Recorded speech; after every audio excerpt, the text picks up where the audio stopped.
Bienvenidos a todos un domingo más. La verdad es que es una alegría que, a pesar de estar de vacaciones, que unos vienen, otros se van, la iglesia siempre está abierta y lista para que los que estemos aquí podamos reunirnos y alabar y aprender de Dios un domingo más. Y me gustaría empezar este domingo leyendo el Salmo 16 y quiero que todos nos centremos en las palabras que vamos a leer ahora, porque hay veces que estamos trabajando y decimos, ay, cuando tenga un rato en vacaciones te voy a dedicar más tiempo, Señor, pero luego llegan y se nos olvida. Así que vamos a leer el Salmo 16 teniendo esto en cuenta. Cuídame, oh Dios, porque en ti busco refugio. Yo le he dicho al Señor, mi Señor eres tú, fuera de ti no poseo bien alguno. En cuanto a los santos que están en la tierra, son los gloriosos en quienes está toda mi delicia. Aumentarán los dolores de los que corren tras otros dioses. Jamás derramaré sus sangrientas libaciones, ni con mis labios pronunciaré sus nombres. Tú, Señor, eres mi porción y mi copa. Eres tú quien ha afirmado mi suerte. Bellos lugares me han tocado en suerte, preciosa herencia me ha correspondido. Bendeciré al Señor que me aconseja. Aún de noche me reprende mi conciencia. Siempre tengo presente al Señor. Con Él a mi derecha nada me hará caer. Por eso mi corazón se alegra y se regocija en mis entrañas. Todo mi ser se llena de confianza. No dejarás que mi vida termine en el sepulcro. No permitirás que sufra corrupción tu siervo fiel. Me has dado a conocer la senda de la vida. Me llenarás de alegría en tu presencia y de dicha eterna a tu derecha. Pues puestos en pie vamos a alabar al Señor.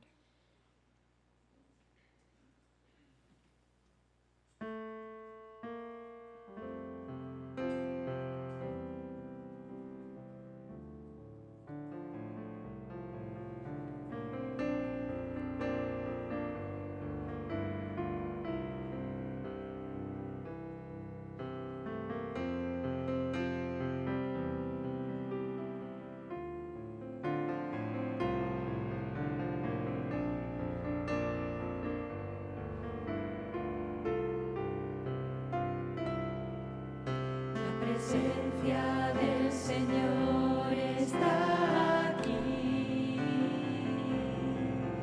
Dios habita la alabanza de su pueblo. Él es fiel y ha prometido siempre estar entre quienes se congregan en su nombre. Más allá del sentimiento, su presencia en realidad es un río que produce sanidad. Tan maravillosa gracia nos permite disfrutar su presencia derramada hoy aquí. La presencia del Señor está aquí. Dios habita la alabanza de su pueblo.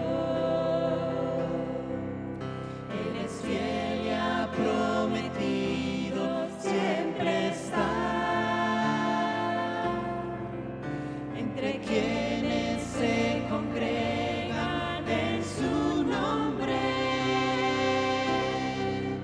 Más allá del sentimiento, su presencia en realidad es un río que produce sanidad. Tan maravillosa gracia nos permite disfrutar su presencia derramada hoy aquí. Más allá del sentimiento, su presencia en realidad es un río que produce sanidad. Tan maravillosa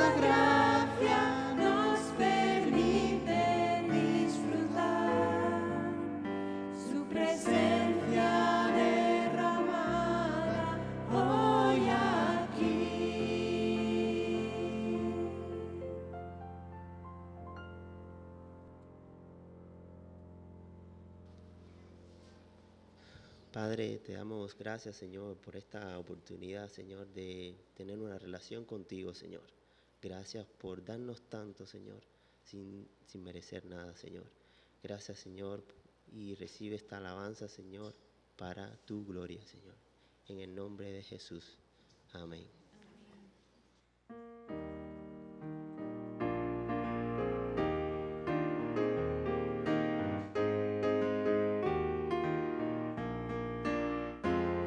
Mi ser alaba al Señor y se goza mi espíritu en Jesucristo. Mi ser alaba al Señor y se goza mi espíritu en Dios, pues sus obras son poderosas, con su espíritu Él me guiará. Bondadoso ha sido mi Señor, grande es el Señor,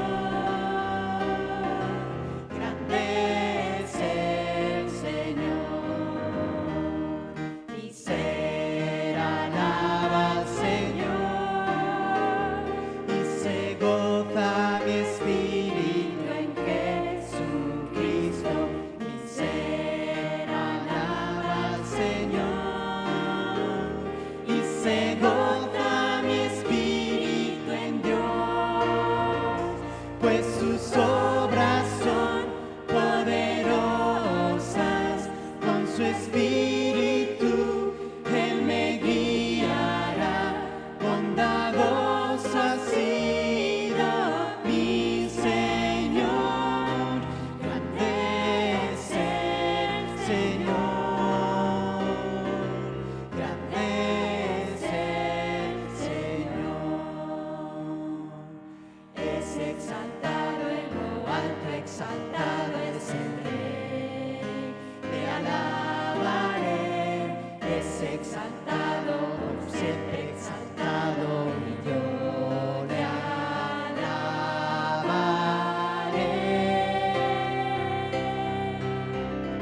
Él es Señor, por siempre reinará. Su creación en Él se gozará. Es exaltado en lo alto, exaltado el Señor. Es exaltado en lo alto, exaltado es el Rey. Le alabaré, es exaltado, por siempre exaltado, y yo le alabaré.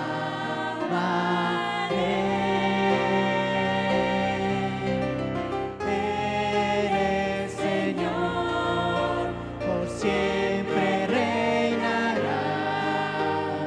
Su creación en Él se gozará. Es exaltado en lo alto, exaltado el Señor.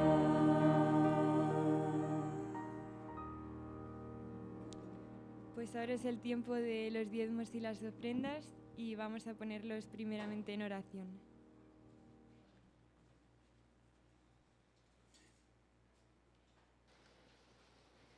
Señor, y queremos darte gracias en este momento porque tú demuestras tu amor por nosotros, amén, Señor, cuidándonos, Señor, dándonos de lo material, Señor, para que no nos falte, Señor, y nosotros también queremos reconocerte en todo lo que tú nos das, Señor, y en todo lo que tenemos, Señor, que tú seas lo primero, Señor, antes de emprender cualquier otra cosa, Señor, que tú seas lo primero, Señor, también en lo material, Padre, y queremos alabarte, Señor, bendecirte y darte las gracias porque sabemos que de lo mucho o lo poquito que nosotros traigamos delante de ti, Señor, tú lo multiplicas, Señor, y tú vas a llegar allí donde hay necesidad. Padre, y te damos gracias por ello y en ti confiamos, Señor, que así va a ser.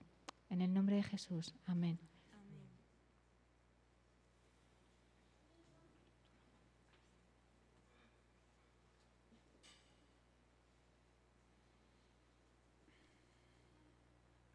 Así que tengan cuidado de su manera de vivir. No vivan como necios, sino como sabios, aprovechando al máximo cada momento oportuno, porque los días son malos. Por tanto, no sean insensatos, sino entiendan cuál es la voluntad del Señor. No se emborrachen con vino, que lleva al desenfreno. Al contrario, sean llenos del Espíritu. Anímense unos a otros con salmos, himnos y canciones espirituales. Canten y alaben al Señor con el corazón, dando siempre gracias a Dios el Padre por todo en el nombre de nuestro Señor Jesucristo. Amén.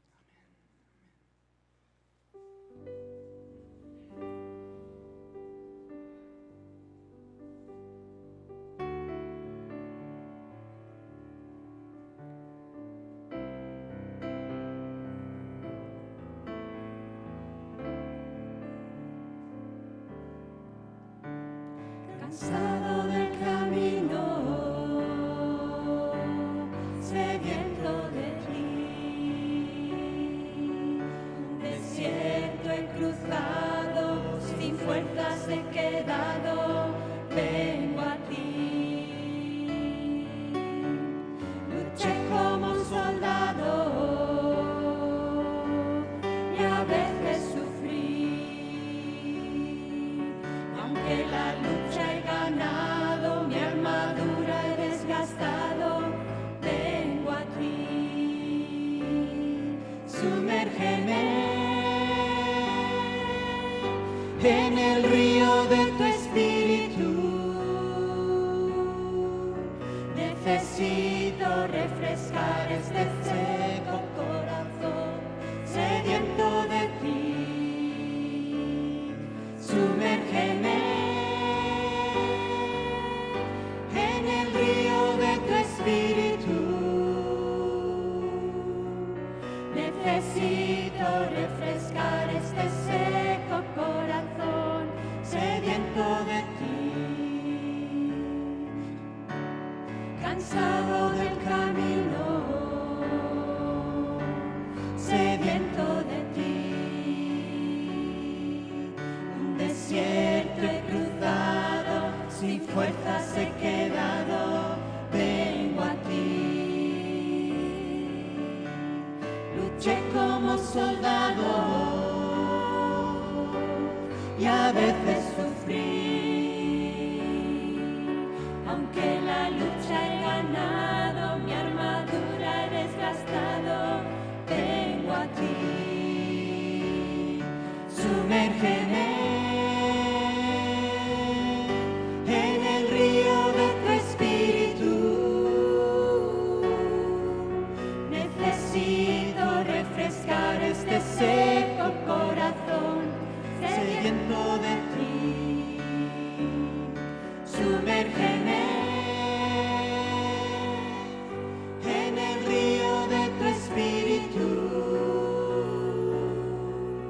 Necesito refrescar este seco corazón, sediento de ti. Sumérgeme.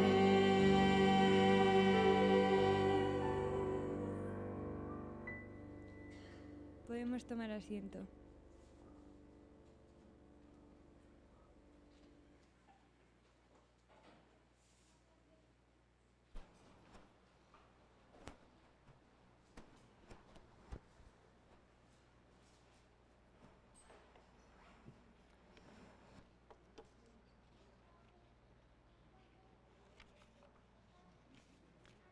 En ese mismo espíritu vamos a poner el tiempo de la palabra, también el tiempo que tienen los niños abajo, que el Señor lo dirija todo y lo bendiga con su presencia, con su amor, con su espíritu, ¿verdad?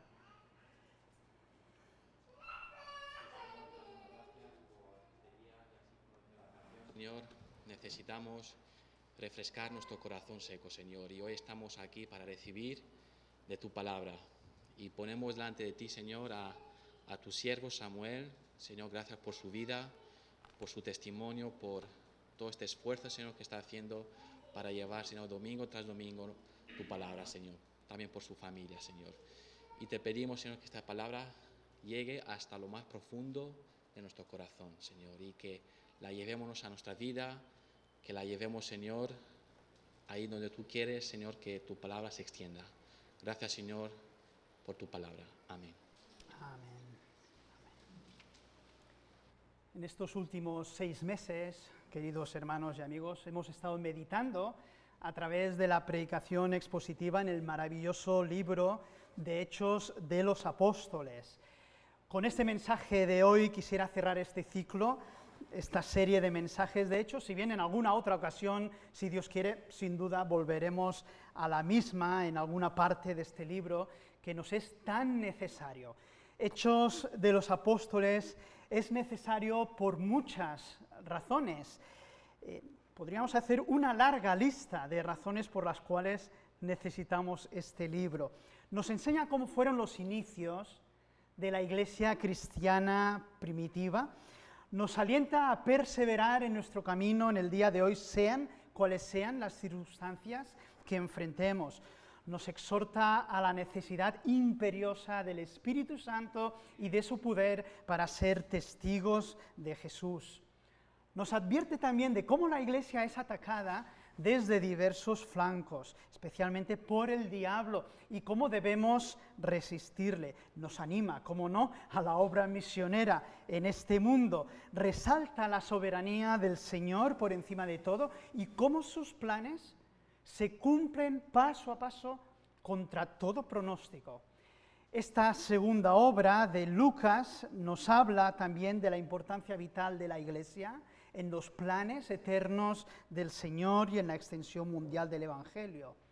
Nos habla de cuál es la predicación apostólica centrada en Cristo Jesús y que hoy también, lógicamente, debemos proclamar. Y por último, aunque podríamos añadir seguramente más razones, ¿verdad?, nos presenta a hombres y mujeres de carne y hueso que arriesgaron su vida por el Señor y nos anima a imitarles en su fe.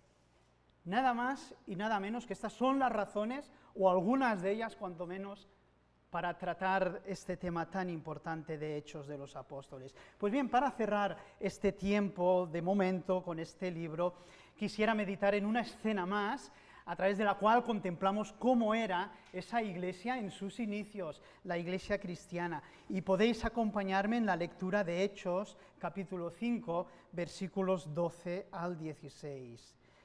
Titulé este mensaje Una iglesia poderosa. Una iglesia poderosa. Leemos la palabra del Señor, dice así: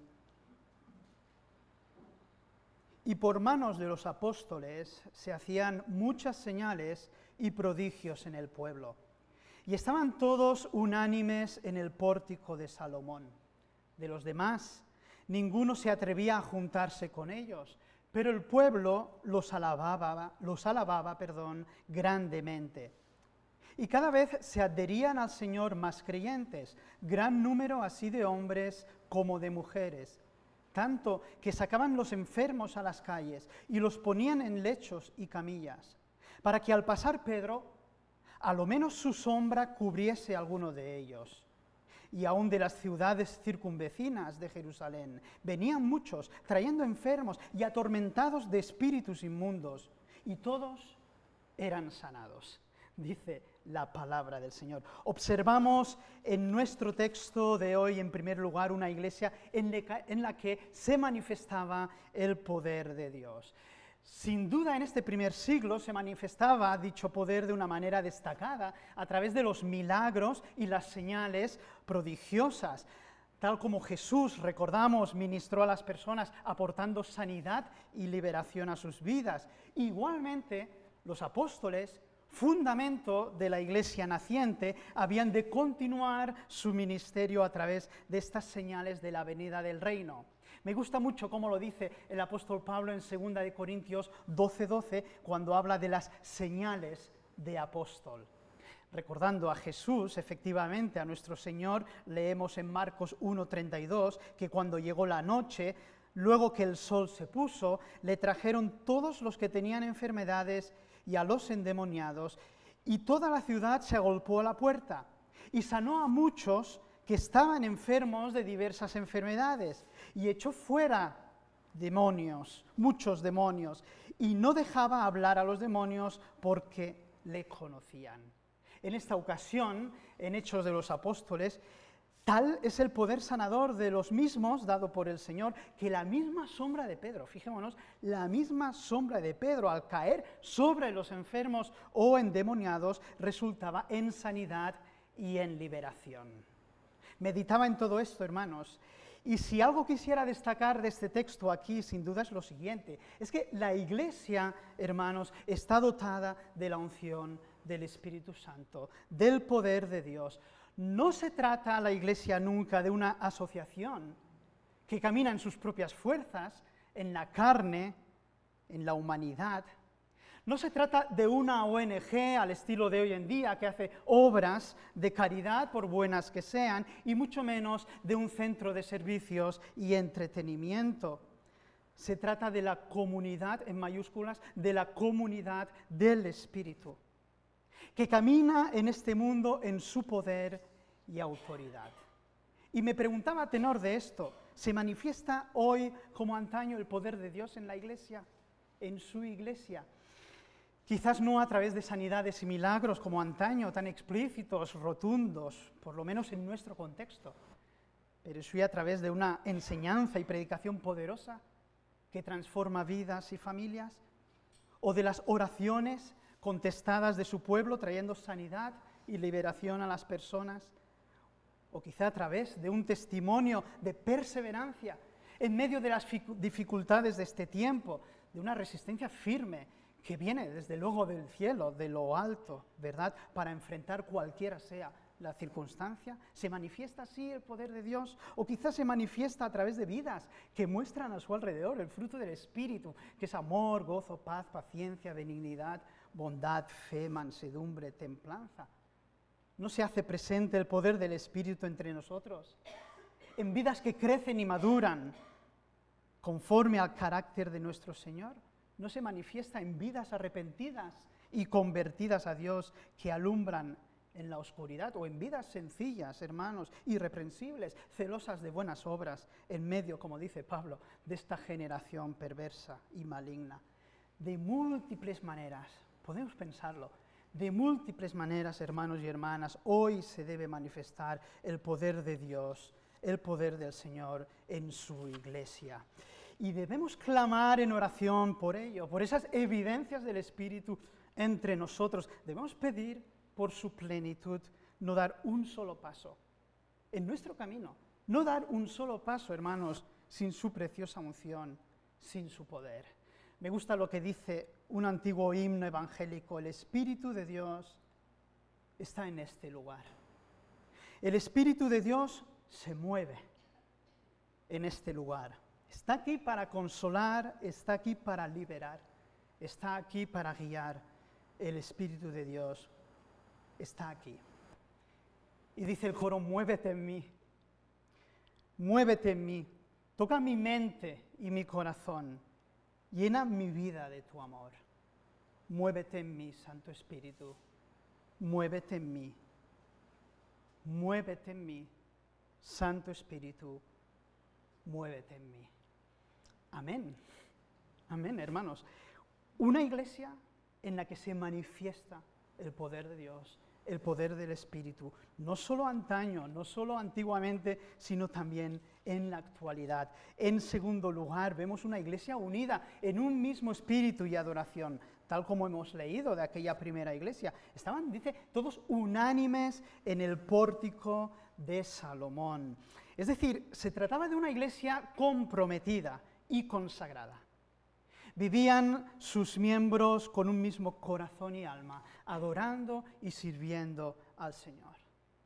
Cada creyente, cada uno de los creyentes, hermanos, aceptaba de buen grado la responsabilidad de ser parte del cuerpo y gozaba de esa concordia con el resto de hermanos y hermanas. Ese término unanimidad en griego quiere decir literalmente con una misma pasión, teniendo un mismo deseo, imagínate, ¿verdad? Con una misma mente, de común acuerdo, al mismo tiempo, quiere decir al mismo tiempo. Esa armonía de la que cantaba el poeta hebreo: cuán bueno y cuán agradable es que los hermanos convivan en armonía. Es como el buen aceite que desde la cabeza va descendiendo por la barba de Aarón hasta el borde de sus vestiduras. Es como el rocío de Hermón que va descendiendo sobre los montes de Sión, donde se da esta armonía, decía el salmista, el Señor concede bendición y vida eterna. Este es un tiempo peligroso para la armonía, la unidad y la convivencia en nuestro mundo y en cualquier sociedad o grupo humano.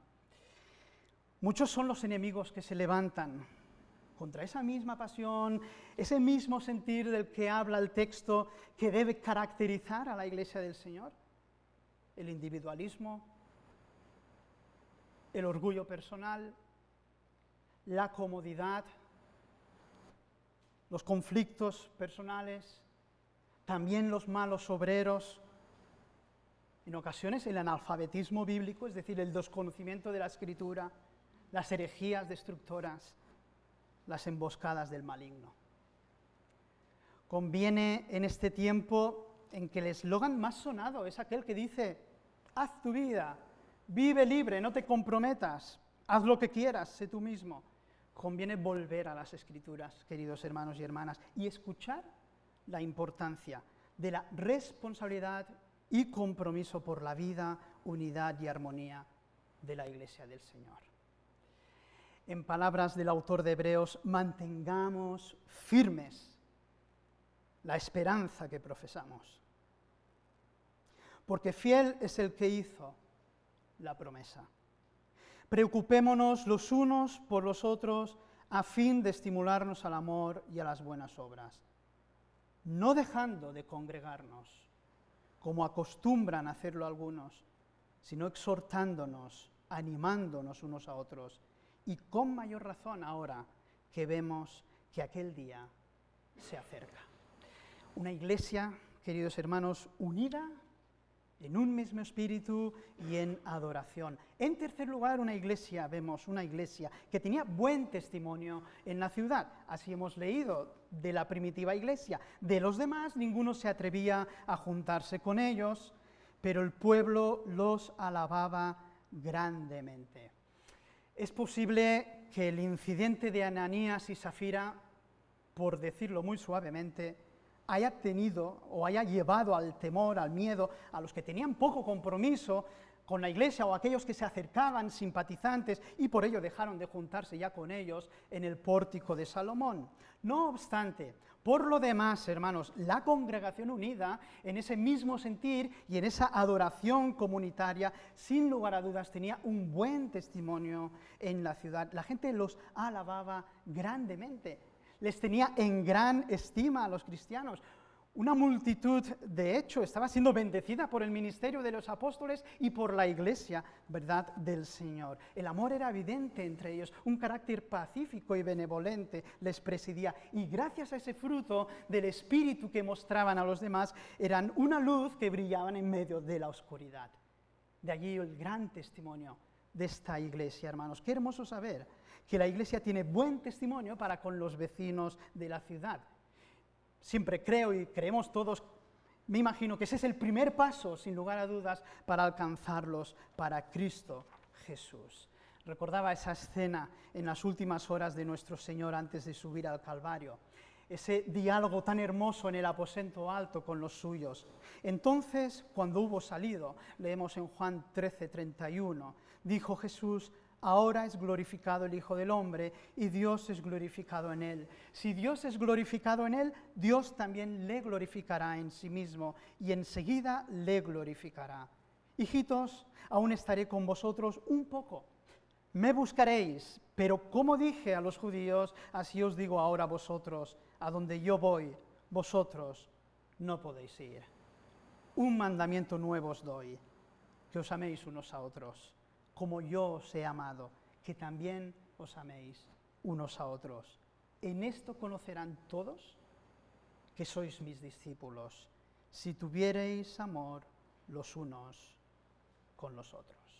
Una iglesia unida, amorosa, ferviente, hermanos, tenía un buen testimonio en la ciudad, un excelente testimonio en la ciudad Y en cuarto lugar, una iglesia que crecía con el favor de Dios. El avance de la iglesia en este mundo, queridos hermanos y amigos, en el favor de Dios, impulsado por el poder del Espíritu y su soberanía, es imparable. Simple y llanamente es imparable. No importa cuán fuertes sean los enemigos de la comunidad cristiana, o lo recio de la persecución y la hostilidad. Lo que observamos en el libro de Hechos de los Apóstoles es el progreso constante de la Iglesia del Señor bajo los peores pronósticos, quizá. Así hemos leído. Y cada vez se adherían al Señor más creyentes, gran número así de hombres como de mujeres. Ciertamente que hoy la Iglesia crece de forma importante en varios continentes, quizá en el asiático, africano, o en Sudamérica, ¿verdad? Algo que quizá no podemos decir exactamente de nuestra Europa secularizada. Sin embargo, sea más lento, hermanos, o más rápido el avance de la Iglesia en los siglos XX y XXI, que ha sido denominado el siglo de las misiones, ha sido uno notable, impresionante. El avance, el crecimiento de la Iglesia, la palabra del Señor, ha alcanzado a etnias que hace tiempo ni siquiera sabíamos que existían en el planeta. Hoy Internet hace posible que el Evangelio se abra paso en países totalmente cerrados y herméticos. Leí hace unos días en Protestante Digital un artículo sobre los avivamientos y el crecimiento de la Iglesia. Es una buena palabra, advertencia, ¿verdad? Uno de los párrafos decía algo que quisiera reseñar aquí también. El crecimiento en la Iglesia significa no solo cantidad, sino también calidad. Podemos obsesionarnos por la cantidad, pero descuidar la calidad. Pueden existir iglesias muy numerosas, con muchos de sus miembros inconversos o sin vida del Espíritu, e iglesias pequeñas, pero con la mayoría de sus miembros consagrados a Dios. Es normal y saludable que la iglesia crezca en cantidad, pero no siempre se puede asociar crecimiento numérico a éxito. El éxito de una iglesia, según Dios, no se basa solo en los números, sino también en la fidelidad y en el amor mostrado hacia el Señor y su obra durante largos años. Es por ello que encontramos mensajes tan bonitos como el de Apocalipsis 3, del 7 al 11, escribe el ángel a la iglesia de Filadelfia. Esto dice el santo, el verdadero, el que tiene la llave de David, el que abre y nadie puede cerrar, cierra y nadie puede abrir. Conozco tus obras. Mira que delante de ti he dejado abierta una puerta que nadie puede cerrar. Yo sé que tus fuerzas son pocas, pero has obedecido a mi palabra y no has renegado mi nombre. Voy a hacer que los de la sinagoga de Satanás, que dicen ser judíos, pero que en realidad mienten, vayan y se postren a tus pies y reconozcan que yo te he amado.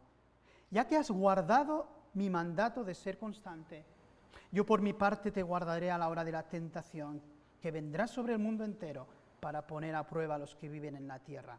Vengo pronto, dice el Señor, aférrate a lo que tienes para que nadie te quite la corona. Amén. Una iglesia que tenía pocas fuerzas, quizá no eran muchos, pero habían obedecido su palabra y no habían renegado de la fe en Cristo Jesús y se habían mantenido constantes bajo las pruebas, bajo la dificultad. Una iglesia fiel, una iglesia amada por Dios, una iglesia, hermanos, que crece en el mundo con el favor de Dios. Llegamos a la conclusión de este mensaje y quisiera concluir con aquel himno del compositor británico del siglo XIX, compositor llamado Sir Arthur Seymour Sullivan.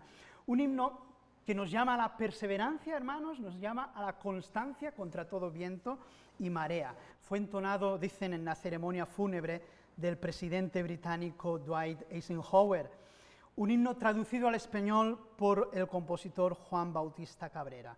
Y a algunos quizá les suena, firmes y adelante. Firmes y adelante. Dice su letra, firmes y adelante. Huestes de la fe, sin temor alguno que Jesús nos ve. Jefe soberano, Cristo al frente va y la regia enseña tremolando está.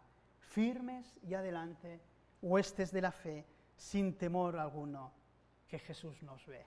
Al sagrado nombre de nuestro adalid, tiembla el enemigo y huye de la lid. Nuestra es la victoria, dad a Dios loor, y óigalo el averno, lleno de pavor. Muévase potente la iglesia de Dios, de los ya gloriosos marchemos en pos. Somos solo un cuerpo, y uno es el Señor, una es la esperanza, uno nuestro amor. Tronos y coronas pueden perecer. Aquí me acuerdo de Lutero, decía lo mismo. Tronos y coronas pueden perecer, ¿verdad? De Jesús la iglesia fiel habrá de ser. Nada en contra suya, hermanos, prevalecerá, porque la promesa nunca faltará. Firmes y adelante, huestes de la fe, sin temor ninguno, que Jesús nos ve. Amén. Seamos esta iglesia, hermanos, firmes y adelante. Una iglesia, recordemos, en la que se manifiesta el poder de Dios. Una iglesia unida en un mismo espíritu y adoración. Una iglesia que tiene buen testimonio en la ciudad, hermanos. Y por último, una iglesia que crece con el favor de Dios.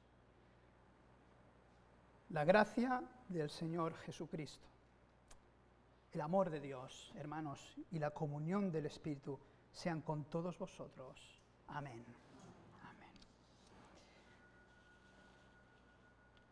Vamos a entonar un hermoso cántico al Señor, hermanos, en el que hablamos de su iglesia, ¿verdad? De esa iglesia que va adelante firme en Él. Puestos en pie, queridos hermanos.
Cristo, el gran pastor de las ovejas por la sangre del pacto eterno, os haga aptos en toda buena obra para que hagáis su voluntad, haciendo Él en vosotros lo que es agradable delante de Él por Jesucristo, al cual sea la gloria por los siglos de los siglos. Amén. La gracia del Señor sea con todos vosotros. Amén.